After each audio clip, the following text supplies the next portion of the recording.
معزز علماء کرام، سادات اعظام، عزیز طلباء و عوام اہل سنت، ہم اور آپ سبھی مل کر عقیدت اور احترام کے ساتھ اپنے اور ساری کائنات کے آقا و مولا حضور احمد مجتبیٰ سیدنا محمد مصطفیٰ صلی اللہ تعالی علیہ وسلم کی بارگاہ گہربار میں عقیدت و محبت کے ساتھ درود پاک کا نذرانہ پیش کریں۔ اللہم صلی علی سیدنا و مولانا محمد وعلی آلہ و صحابہ وبارک وسلم دائما ابدا۔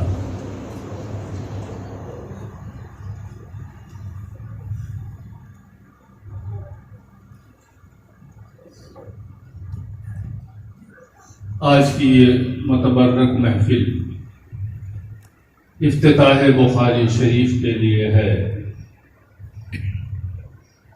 عرصے کے بعد مجھے آنے کا اتفاق ہوا اور یہاں حاضری کی سعادت حاصل ہوئی اور آپ حضرات سے کچھ کلام کرنے اور کچھ گفتگو کرنے کا موقع ملا۔ ہندوستان کے طول و عرض میں آنا جانا رہتا ہے اور ظاہر ہے کہ ایک مولوی ہوں تو جہاں بھی گئے مدارس اور طلباء کو اسی نگاہ سے دیکھتے ہیں کہ جس ماحول میں ہم نے پرورش پائی۔ بلا مبالغہ مسجد میں بیٹھ کر کے یہ کہتے ہوئے مجھے کسی قسم کا کوئی عار نہیں ہے کہ علم کا جو مقصد ہے وہ اگر نظر آتا ہے تو پورے طور پہ یہاں نظر آتا ہے۔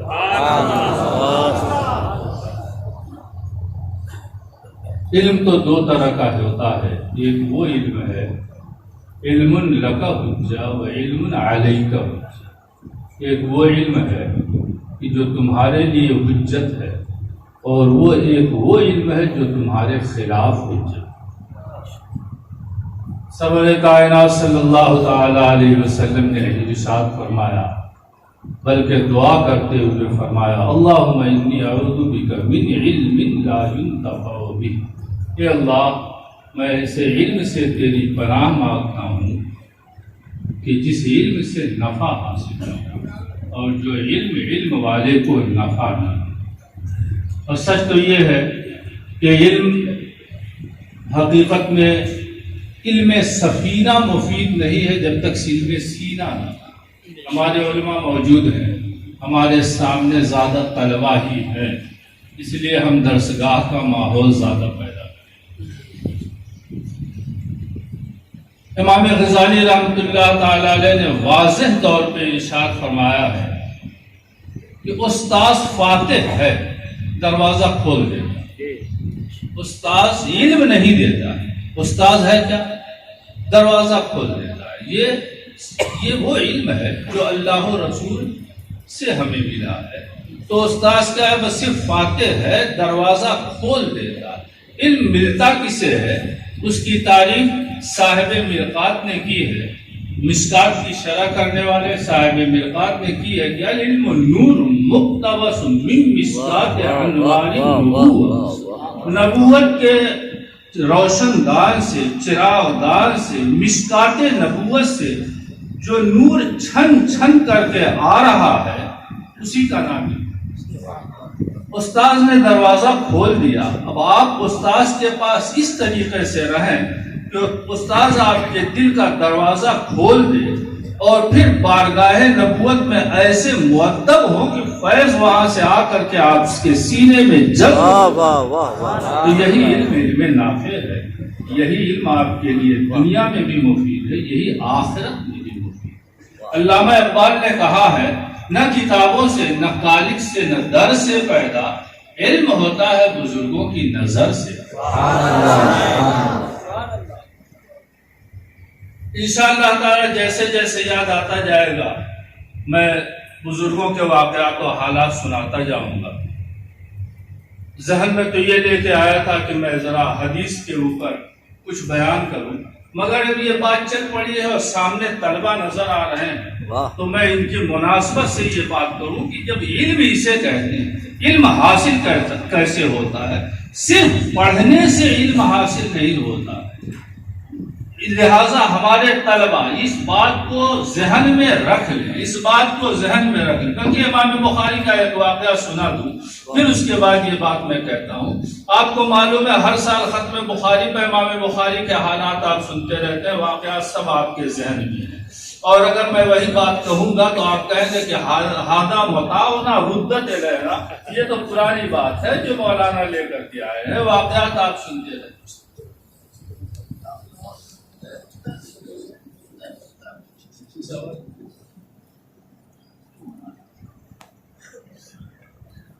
نعرہ تکبیر، نعرہ رسالت، نعرہ رسالت، علماء اہل سنت، تحریک صدیقی۔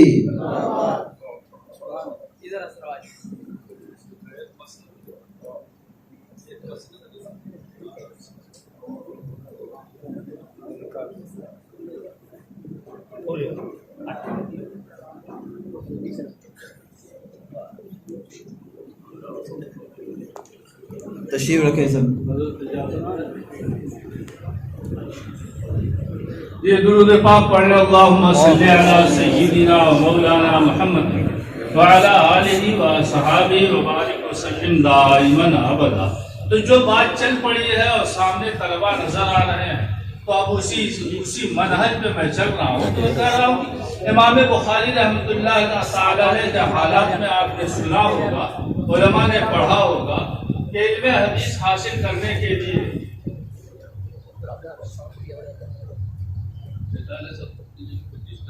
جی صحیح ہے۔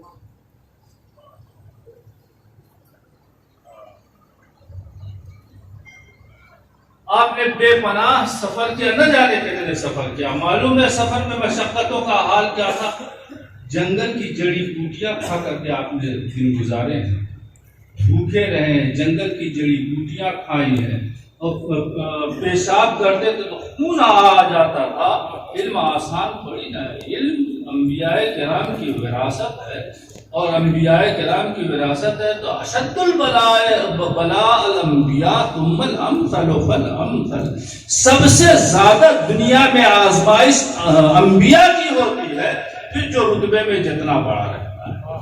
آپ انبیاء کے وارث بننے جا رہے ہیں، آپ اس درجے پہ جا رہے ہیں کہ نبی جتنا زیادہ علم حاصل کریں گے اور عمل کریں گے اتنا نبی کریم صلی اللہ تعالی علیہ وسلم سے قریب ہوتے جائیں گے، آپ کا درجہ بڑھتا چلا جائے گا۔ تو حلوہ ماڈا نہیں ہے کہ آسانی سے مل جائے گا، من و سلوہ نہیں ہے، ہم بنی اسماعیل ایڑیاں رگڑیں گے تو زمزم ملے گا، یوں بیٹھے بیٹھے من و سلوہ نہیں مل جائے گا۔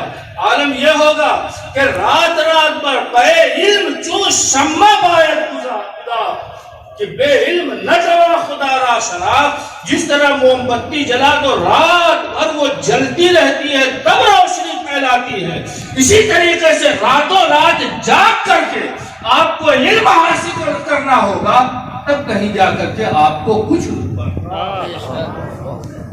امام بخاری رحمۃ اللہ تعالی علیہ یہ حدیث سے پاک لکھنے وغیرہ میں آپ کے حالات میں آتا ہے کہ رات میں اٹھتے چراغ جلاتے، اس وقت میں ماچس نہیں تھی کہ اس سے چراغ جلایا اس کے بعد پھر لکھ لیا، پھر کچھ چراغ بجھا دیا، پھر کچھ لیٹے رہے سوچتے رہے، پھر اس کے بعد لکھنا ہوا پھر جلایا۔ اس وقت میں جلانے کا طریقہ وہی پرانے زمانے کا تھا، روئی رکھ دیا، چکماک لیا، پتھر پہ یوں مار رہے ہیں، روئی نے پکڑا تب آگ پیدا ہوئی، پوری رات اس طریقے سے محنت کرتے تھے۔ بہرحال امام بخاری رحمۃ اللہ علیہ سفر کرتے ہوئے معلوم یہ ہوا کہ فلاں جگہ ایک محدث ہے، ان کے پاس چند حدیثیں ہیں، تو حدیث سننے کے لیے ان کے پاس انہوں نے سفر کیا، لمبا سفر کر کے ان کے پاس پہنچے کہ وہاں جا کر کے ہم حدیث حاصل کریں، ان سے حدیث سنیں گے۔ پہنچے تو وہ محدث صاحب کا گھوڑا بھاگ گیا، تو جس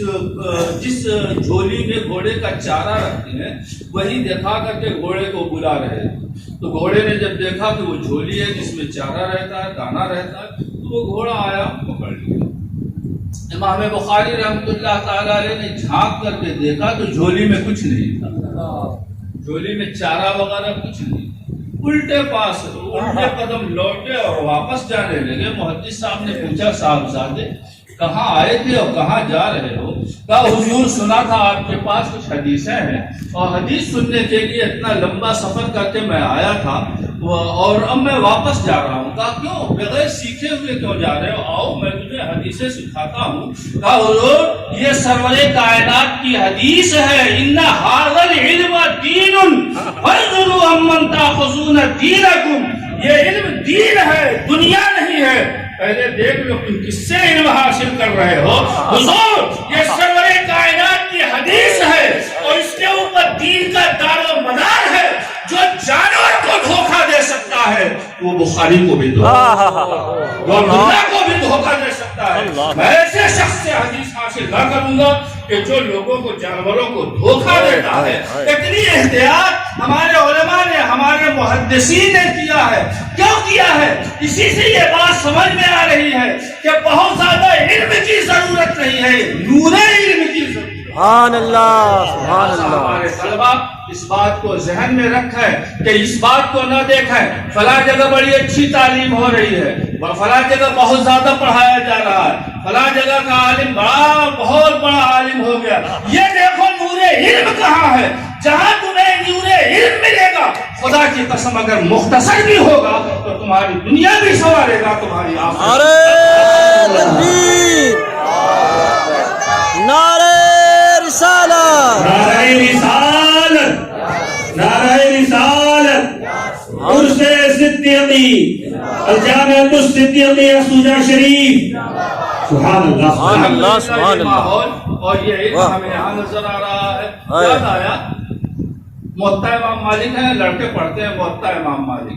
امام مالک رحمۃ اللہ تعالی علیہ مدینہ منورہ میں رہا کرتے تھے. طلبا دور دور سے آ کر کے پڑھتے تھے. مگر ایک یحییٰ مسمودی اندلس سے آیا آپ سے حدیث پڑھتے موطا پڑھتے. ایک نہیں نہ جانے کتنے لوگوں نے امام مالک سے موطا پڑھی ہوگا. موطا امام مالک, ہم لوگ تو موطا امام محمد پڑھاتے ہیں, موطا امام مالک نہ جانے کتنے لوگوں نے پڑھا ہوگا حضرت امام مالک رحمۃ اللہ تعالی علیہ سے موطا. مگر یحییٰ مسمودی نے آئے, پڑھا, موطا بغل میں دبایا اور اندلس گئے. پورا اندلس مالکی مذہب کا تھا, پورا اندلس مالکی مذہب کا تھا. آخر اتنے لوگوں نے پڑھا مگر فائدہ اسی ایک طالب علم سے کیوں ہوا؟ بس ایک واقعہ آپ سن اور آپ انشاءاللہ ایمان روشن ہو جائے گا اور تم سمجھ جاؤ گے کہ کس طریقے سے تمہیں رہنا ہوگا. سرکار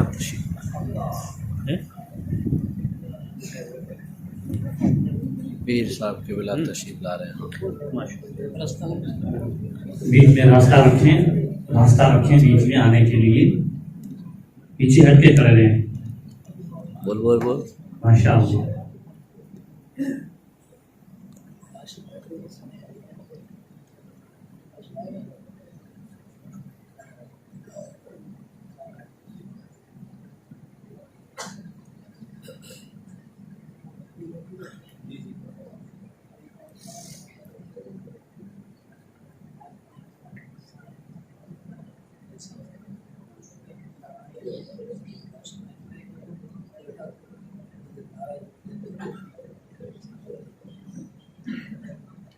سبحان اللہ.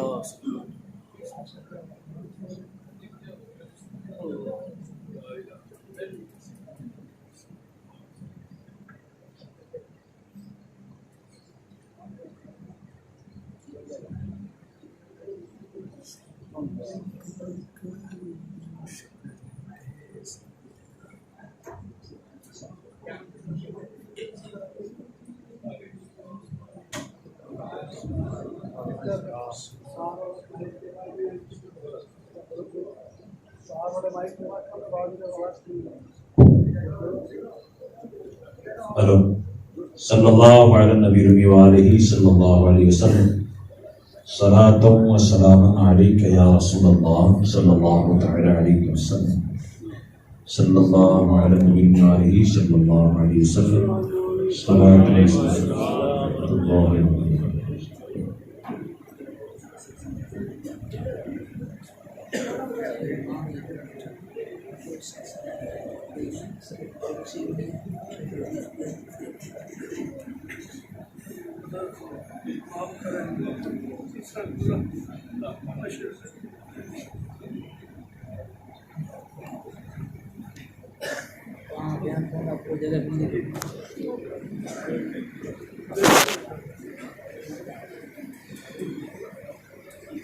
سبھی حضرات بیٹھ جائیں، ادب کے ساتھ بیٹھ جائیں، بیٹھ جائیں ادب کے ساتھ.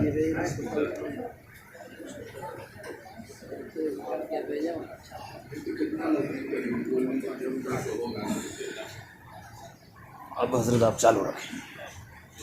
درود پاک پڑھیں. اللہم صلی علی سیدنا و مولانا محمد وعلی آل سیدنا و مولانا محمد وبارک وسلم دائما ابدا. جی تو میں کیا عرض کر رہا تھا گفتگو میں، یحییٰ ابن یحییٰ مصمودی آئے، موطا پڑھا. امام مالک رحمۃ اللہ علیہ سے موطا ہزاروں لوگوں نے پڑھا ہے، پوری زندگی آپ نے موطا پڑھا ہے، پڑھائی ہے.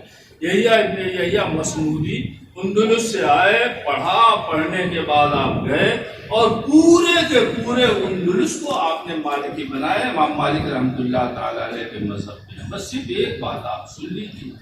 بیٹھے ہوئے تھے، درسگاہ چالو تھی، درس ہو رہا تھا، شور ہوا، ہاتھی آیا، ہاتھی آیا.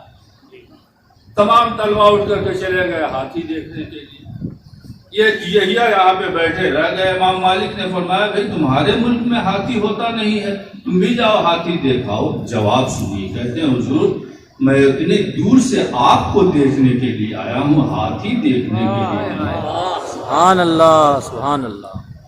جب یہ ادب پیدا ہوتا ہے تو یہ فیضان حاصل ہوتا ہے. جب استاذ کے دربار میں یہ ادب ہوتا ہے، جب طلب اتنی ایسی ہوتی ہے کہ دنیا ما فیہا سے انسان بے خبر ہو جائے اور اپنے مقصد میں لگ جائے اور سمجھ جائے کہ یہ جو ہے جن سے میں علم حاصل کرنے آیا ہوں یہاں سے مجھے نور علم ملے گا، تو اللہ تبارک و تعالیٰ اس کا فیضان بھی فرماتا ہے. الحمدللہ وہ جو ماحول ہمیں نظر آ رہا ہے وہ یہاں پہ نظر آ رہا ہے. اور یہ علم جس کو آپ حاصل کر رہے ہیں، جو سرور کائنات صلی اللہ تعالی علیہ وسلم کے اقوال ہیں، جن کے اوپر دین کی بنیاد ہے حدیث پاک، یہ بلکہ آپ یوں کہہ لیجئے کہ اصل بنیاد تو اسی کے اوپر ہے. قرآن مجید سب سے پہلی حجت ہے، سب سے پہلی حجت قرآن مجید ہے. وَلَا رَتَبٍ وَلَا يَابِسٍ إِلَّا فِي كِتَابٍ مُبِينٍ. ہر خشک و تر کا علم قرآن مجید کے اندر موجود ہے. اللہ تعالیٰ نے سب کچھ اس میں بیان کر دیا ہے. پر سرور کائنات صلی اللہ تعالی علیہ وسلم کے فیضان، آپ کے احادیث، آپ کے اقوال، آپ کے طرز عمل، آپ کی سیرت کے بغیر قرآن کے اوپر عمل کرنا ناممکن ہے. اللہ تبارک و تعالیٰ نے ارشاد فرمایا اطیعوا اللہ و اطیعوا الرسول. اللہ کی اطاعت کرو اور رسول صلی اللہ تعالی علیہ وسلم کی اطاعت کرو. اب حدیث کے رتبے کو آپ مختصر طور پہ آپ سمجھیں. حدیث کا رتبہ کتنا عظیم ہے. قرآن مجید میں تو سب کچھ ہے. ولا رتب ولا یابس الا فی کتاب مبین. قرآن مجید کا عالم یہ ہے کہ بعض محدث فرماتے ہیں کہ اگر مجھے کوئی پھنسی بھی نکل آئے، چھوٹی سی پھڑیاں نکل آئے، تو میں اس کا علاج بھی قرآن مجید میں ڈھونڈوں. حضرت علی رضی اللہ تعالیٰ عنہ کہتے ہیں میری سوئی گم ہو جائے میں قرآن مجید سے اسے تلاش کر لوں گا. تو قرآن مجید میں تو سب کچھ موجود ہے، مگر آپ مجھے بتاؤ قرآن مجید میں جگہ جگہ حکم دیا گیا ہے اقیموا الصلاۃ، نماز قائم کرو، نماز پڑھو، جگہ جگہ آپ کو بتایا گیا ہے. لیکن اگر حدیث کو چھوڑ دیا جائے، حضور کی سیرت کو چھوڑ دیا جائے، کیا کوئی نماز پڑھ سکے گا؟ ہمیں کہا گیا وَرْكَعُوا مَعَ الرَّاكِعِينَ، رکوع کرنے والوں کے ساتھ رکوع کرو. حکم ہے وَاسْجُدُوا، سجدہ کرو.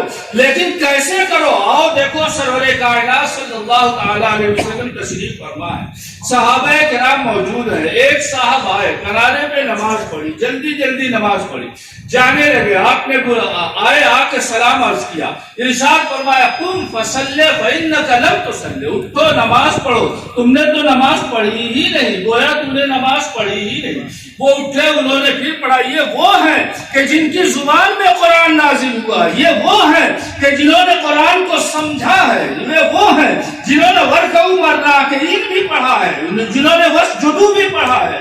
جنہوں نے قیام بھی پڑھا ہے، قرآن مجید کا علم ہے اور نماز پڑھ رہے ہیں، پڑھ کے آئے، سرور کائنات نے فرمایا جاؤ نماز پڑھو، تم نے تو گویا نماز پڑھی ہی نہیں، پڑھ کے آئے، سلام عرض کیا، پھر آقا نے ارشاد فرمایا اٹھو جاؤ نماز پڑھو، گویا تم نے نماز پڑھی ہی نہیں۔ 2 بار کے بعد تیسری مرتبہ عرض کیا یا رسول اللہ مجھے اس سے اچھی نہیں آتی، تو آپ نے ان کو جو نماز کی ترکیب سکھائی اسے تعدیل ارکان کہتے ہیں، تعدیل ارکان کہتے ہیں۔ اس طریقے سے نماز پڑھو۔ تو اگر قرآن ہمارے لیے کافی ہوتا، ہم اس سے اپنی دنیا سمجھ لیتے، ہم اس سے اپنے دین سمجھ لیتے، تو وہ عرب کے رہنے والے ہیں جنہوں نے قرآن مجید پڑھا ہے مگر افضل العبادات نماز کو بھی صحیح طریقے سے نہیں ادا کر سکے۔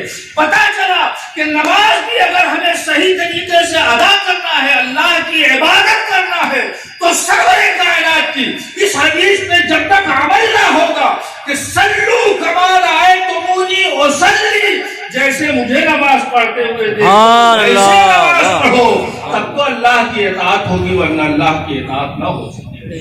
حدیث کو آپ سمجھیے کتنی اہم ہے حدیث، کہ ایک نماز ہے کہ قرآن مجید میں جس کی جگہ جگہ تاکید آئی ہے، مگر سرور کائنات صلی اللہ علیہ وسلم کے حدیث کے بغیر ہم اس کو بھی نہیں سمجھ سکتے ہیں، اور اس کے متعلق بڑے دلائل موجود ہیں۔ یاد آیا بھئی ہمارے پاس تو جو کچھ ہے ہمارے نانا جان کا دیا ہوا ہے، اور کیوں، اور جب بھی ہوتا ہے بہرحال وہ بات تو ہمیں یاد ہی آ جاتی ہے۔ نواز الحدیث میں آپ نے لکھا ہے کہ ایک منکر حدیث مجھ سے خواہ مخواہ میں الجھ پڑا اور کہنے لگا تم مولویوں نے تو بس خواہ مخواہ میں صلاۃ کا معنی لکھا ہے نماز پڑھنا۔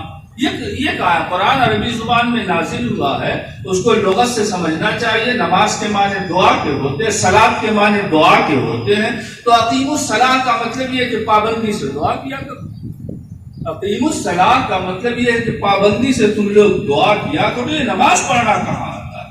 کہتے میں نے پھر اسے سمجھانے کی کوشش کی کہ بھئی حضور کے فرمان کے بغیر آپ اسے سمجھ نہیں سکتے ہیں، حضور نے یہ فرمایا، مگر وہ بار بار انکار کرتا رہا۔ جب وہ انکار پہ اڑا رہا تو میں نے کہا اچھا تو سنو، بیضاوی شریف وہ اس میں صلاۃ کے بہت سے معنی بیان کیے، لغت کے اعتبار سے بہت سا معنی بیان کیا، ایک ہی معنی کیوں لیتے ہو؟ اس کے ترجیح کی کیا وجہ ہے؟ ایک معنی اس میں لکھا ہوا ہے تحریک الصلوین، صلاۃ کا معنی لکھا ہے تحریک الصلوین، سرین ہلانا، سرین سمجھے نہیں سمجھے؟ پیچھے بدن کے پیچھے کا حصہ ناچنے والے جس کو ہلاتے ہیں اس کو سرین کہتے ہیں۔ تو نماز صلاۃ کا معنی ہے تحریک الصلوین، تو یہی معنی لے لو، بس چھٹی ہو گئی، بس کمر پہ ہاتھ رکھ کر ایک ہاتھ سر کے اوپر رکھ کر کے ہلا دیا کرو، ما کان صلاتکم عند البیت الا مکاء وتصدیہ، وہ تمہاری نماز ہو جایا کرے گی۔ شاید نہیں سمجھے اردو زبان کا لفظ، ورنہ لطف آتا۔ تو اس سے معلوم یہ ہوا کہ قرآن مجید کو بھی ہم سرور کائنات صلی اللہ تعالی علیہ وسلم کی حدیث کے بغیر نہیں سمجھ سکتے ہیں، نہ قرآن مجید کے اوپر عمل کر سکتے ہیں۔ اطیعوا اللہ و اطیعوا الرسول، جب تک کہ رسول کی اطاعت نہ ہوگی خدا کی قسم اللہ تعالیٰ کی اطاعت نہیں ہو سکتی ہے۔ یہی وجہ ہے کہ صحابہ کرام نے حدیث کو حاصل کرنے، اس کو پھیلانے میں بے پناہ اہتمام کیا ہے۔ اتنا اہتمام تو ہمیں قرآن مجید کے تعلق سے نظر نہیں آتا۔ وجہ کیا ہے؟ قرآن مجید کی حفاظت کا ذمہ تو اللہ نے لیا ہے کہ اس کی حفاظت اللہ تعالیٰ فرمائے گا۔ صحابہ کرام کو دیکھو کہ حدیث کے لیے کتنا اہتمام کیا کرتے تھے۔ حضرت جابر بن عبداللہ حضور صلی اللہ تعالیٰ علیہ وسلم کے بہت قریبی صحابی ہیں، کہتے ہیں ہم ہر وقت تو حضور کے پاس نہیں رہتے تھے، ہمارا اور بھی کام تھا،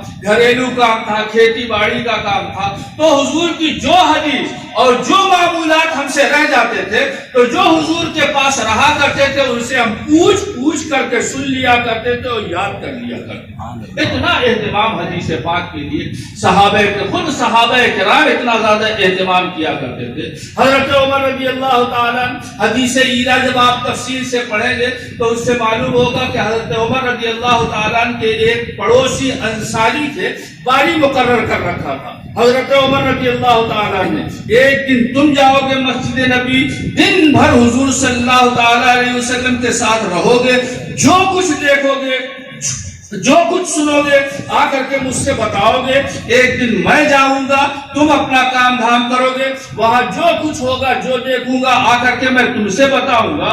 اس سے معلوم کیا ہوا, سمجھ میں یہ آیا کہ سرور کائنات کی حدیث, آپ کے اقوال, آپ کی سیرت اور آپ کے معمولات کو اتنا اہتمام تھا کہ دنیا کا کام کرنے کے لیے اگر حاضر نہیں ہو سکتے تو وہاں پہ ایک آدمی کی باڑی لگا دیا ہے کہ تم جو وہاں دیکھو گے آ کر کے مجھے بتاؤ گے. یہ صرف اس لیے کہ قرآن ہمارے لیے کافی نہیں ہے. جب تک رسول پاک صلی اللہ علیہ وسلم کی حدیث نہ ہوگی ہم قرآن مجید کو سمجھ نہیں سکتے. صحابہ کرام نے اتنا اہتمام کیا ہے, اور حضرت ابو ہریرہ رضی اللہ تعالیٰ عنہ اس بارے میں مشہور ہی تھے. سرور کائنات صلی اللہ علیہ وسلم کے دہلیز کے اوپر سر رکھ کر کے سویا کرتے تھے, اس لیے تاکہ رات میں بھی کوئی گفتگو ہو تو سن لیا کرے.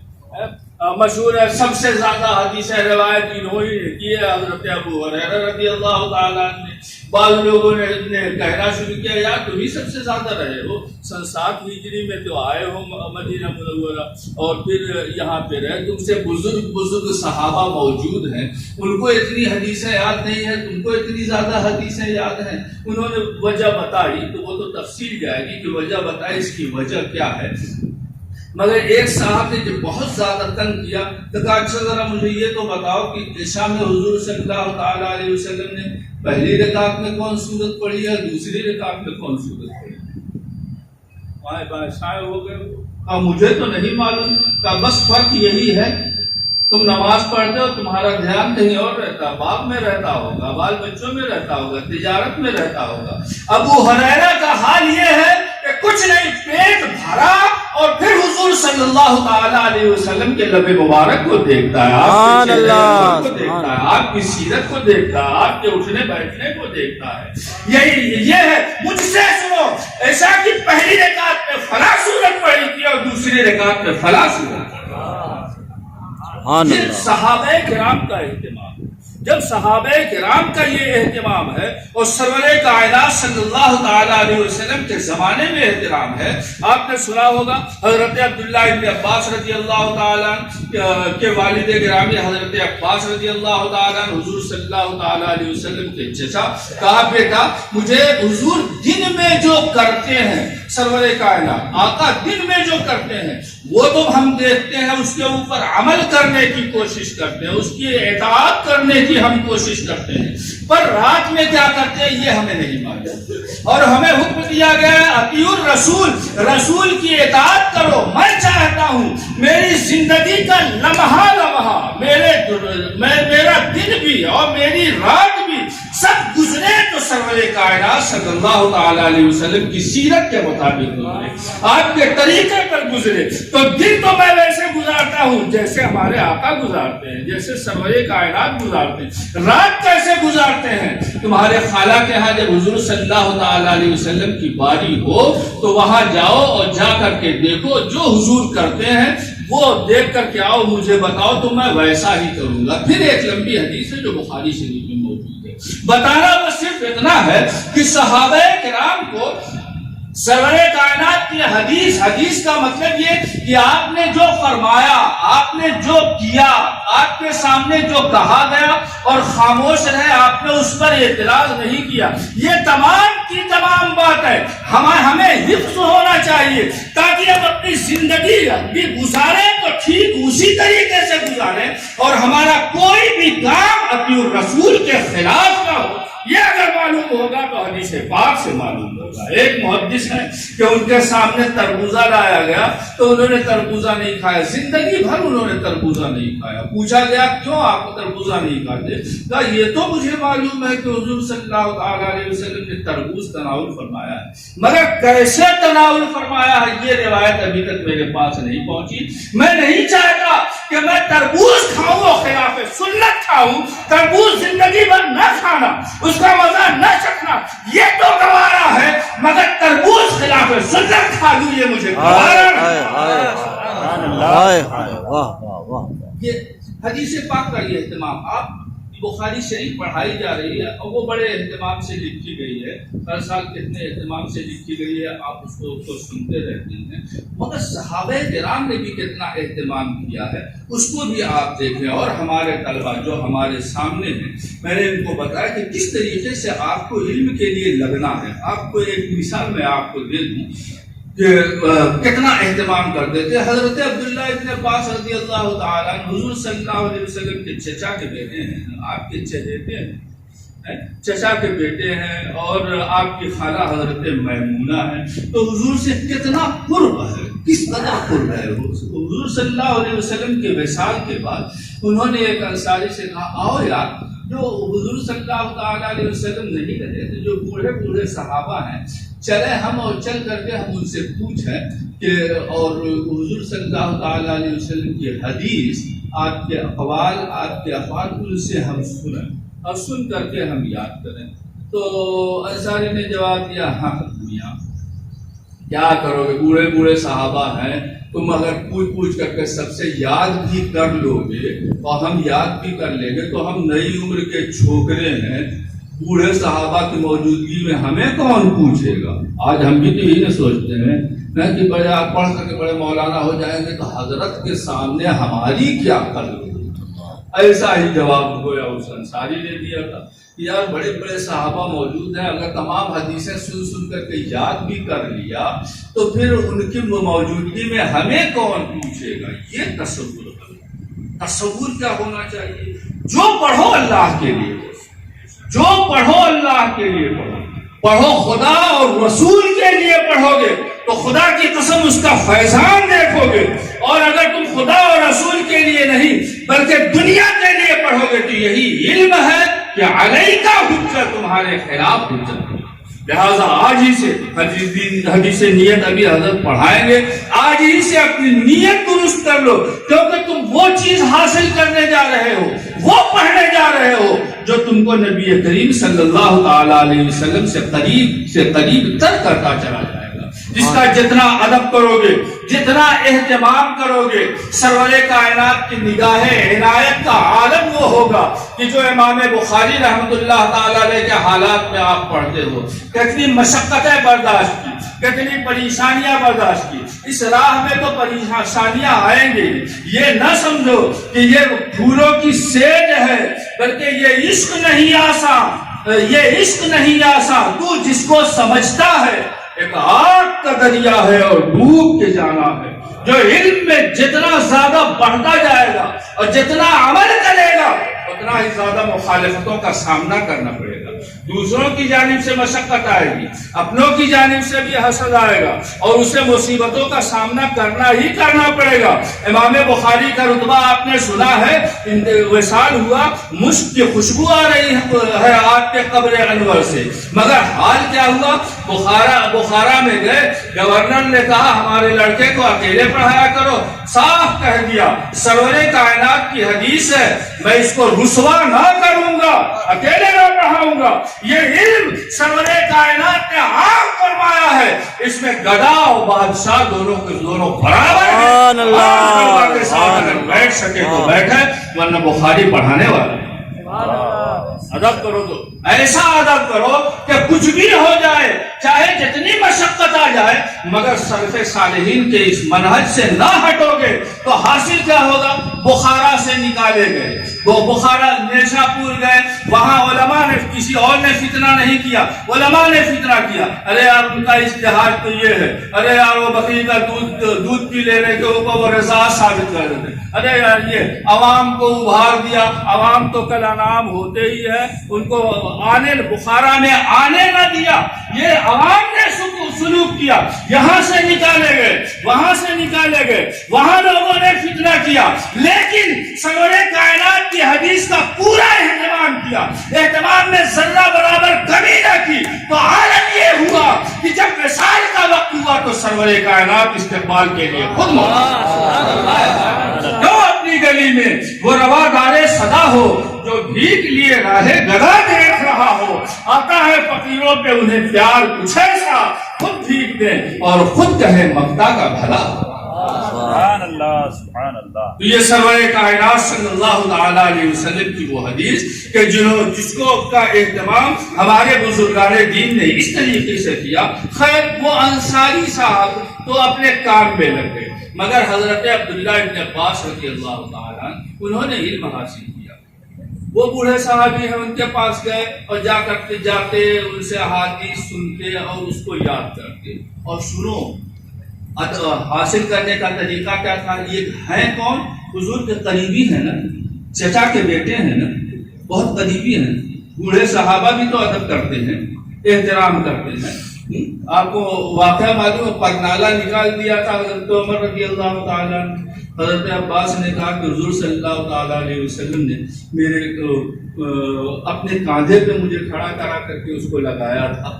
تو حضرت عمر رضی اللہ تعالیٰ نے ادب میں کہا کہ میں کھڑا ہوں، مجھے معلوم نہیں تھا، ورنہ اتنی جرت نہ کرتا، آپ اس پہ کھڑے ہو کر کے اس کو لگا دیجیے. اتنا صحابہ کرام حضرت عمر رضی اللہ تعالیٰ نسبت رسول کا پاس اور احترام کرتے تھے. مگر جب حضرت عبداللہ ابن عباس طالب علم بنے تو معلوم ہوا کہ فلاں صحابی ہیں، تو ان کے پاس گئے.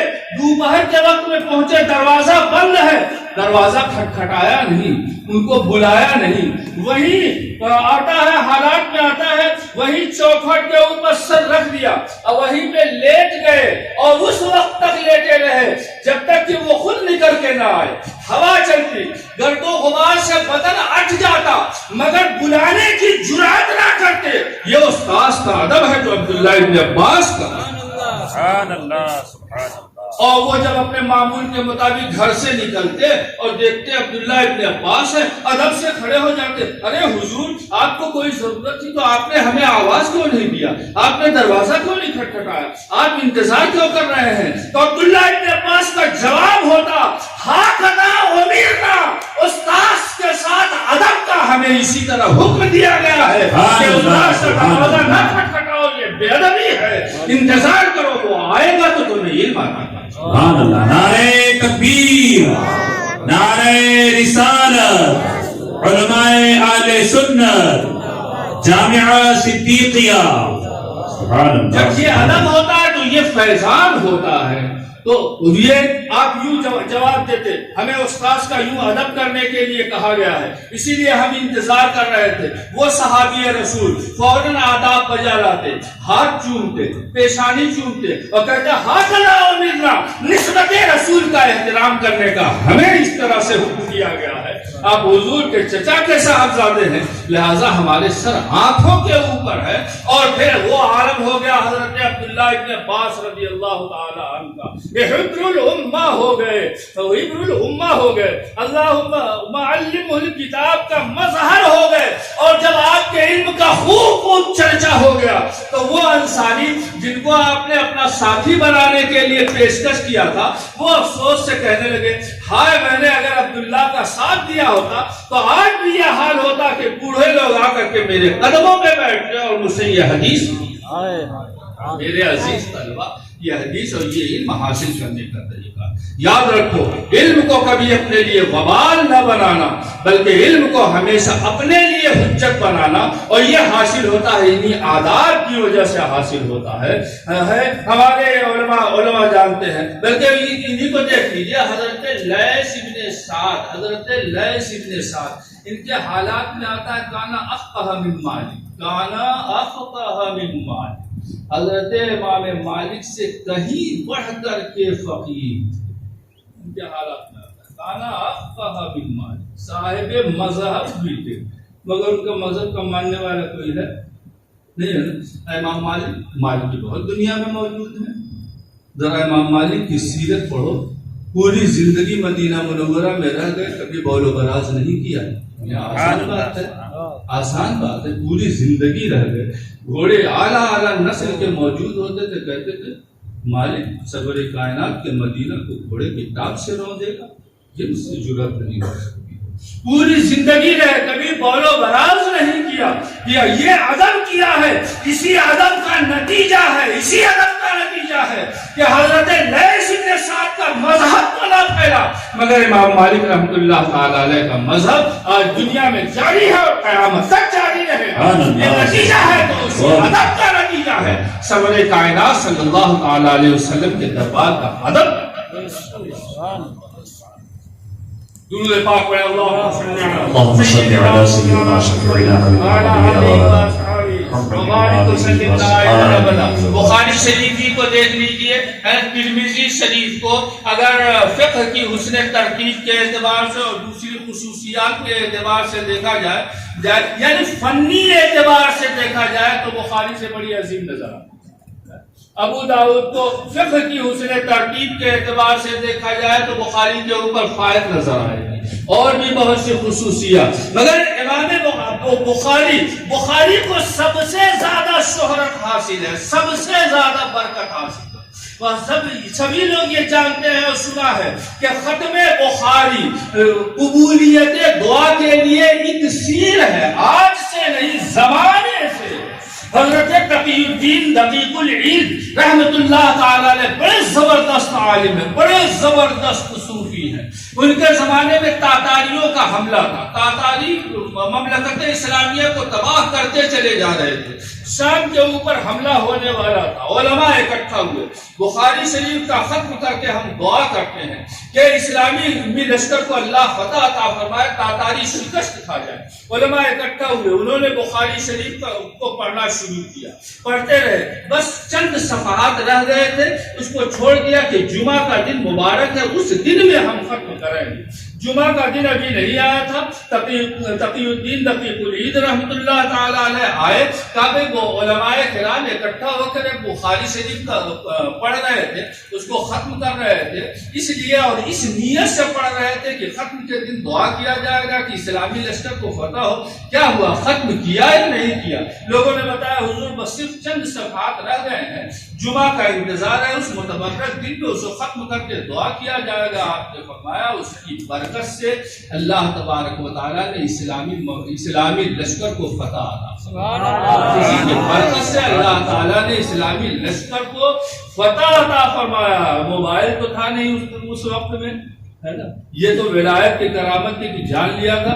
برکت سے اللہ نے فتح عطا فرمایا. کہا حضور کیسے پتہ؟ کہا میں کہہ رہا ہوں نا فتح عطا فرمایا، مگر تم لوگ ختم ضرور کرنا. 4-5 روز کے بعد جب سرکاری ڈاک آئی تو پتہ چلا واقعتاً خبر صحیح ہے، اور جو حضرت نے فرمایا تھا کہ اس وقت جشن منا رہے ہیں اسلامی لشکر والے، واقعتاً اس وقت میں جشن ہو رہا تھا. تو بخاری شریف کا رتبہ تو یہ ہے کہ آج سے نہیں زمانے سے اس کا ختم کرنا با برکت ہے. مگر